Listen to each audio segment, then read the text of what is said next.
Russian President Vladimir Putin travels to China as he looks to strengthen ties between the two countries. And Slovakia's prime minister is seriously wounded during an assassination attempt. The Morning Rundown starts now.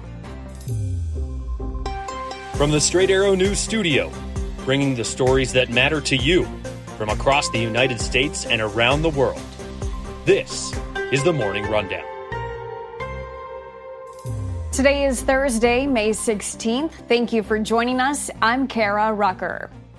Amid his country's war with Ukraine, Russian President Vladimir Putin has turned to one of his closest allies for support, Chinese President Xi Jinping. Putin arriving in Beijing today for a two-day state visit with the Chinese leader as both nations face growing tensions with the West.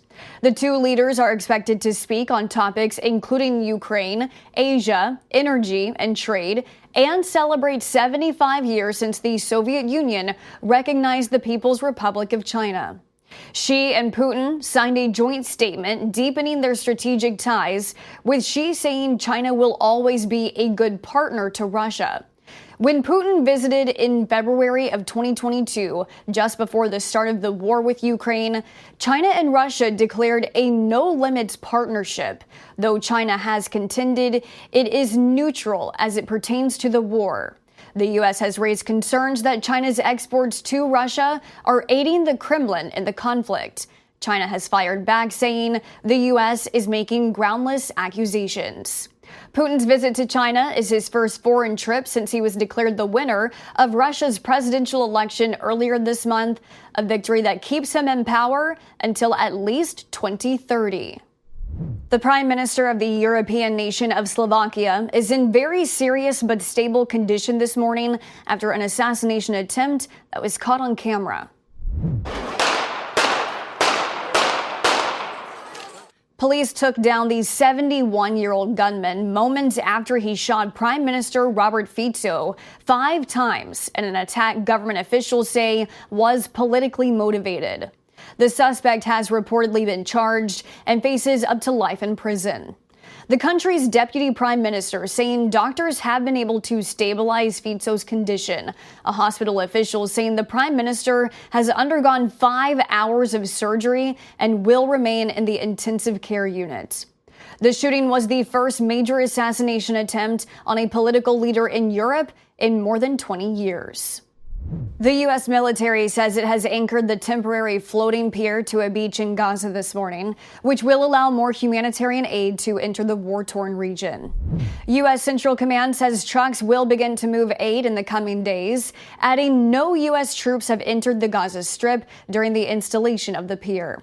According to U.S. officials, hundreds of tons of aid are already primed for delivery, and thousands more are in the pipeline, with some already loaded onto a ship waiting at a nearby port. The United Kingdom says its first shipment of aid to be delivered by the pier includes thousands of temporary shelters. Initially, the pier is expected to allow 90 truckloads of aid daily, with that number increasing to 150 when the pier is fully operational. A barge collided with a bridge in Galveston, Texas on Wednesday, leading to an oil spill and causing significant damage. Officials reporting no injuries, but the Pelican Island Causeway Bridge remains closed to all traffic. Video shows part of a rail line alongside the bridge collapsed after the barge broke loose and drifted, slamming into the bridge. The U.S. Coast Guard says the barge has stopped leaking, but the extent of the spill is unknown. Texas A&M University at Galveston has closed its campus for the weekend. The bridge connects Pelican Island, a population of roughly 9,000 people, to Galveston. Engineers are assessing the damage to determine when the bridge can reopen. President Joe Biden and former President Donald Trump, the presumptive Republican nominee, have agreed to participate in 2 presidential debates. Today, however, they will be part of 2 very different events. Trump will be back in a New York courtroom as his criminal trial resumes following a day off. Trump's former lawyer, Michael Cohen, will return to the stand to face more cross-examination from his legal team.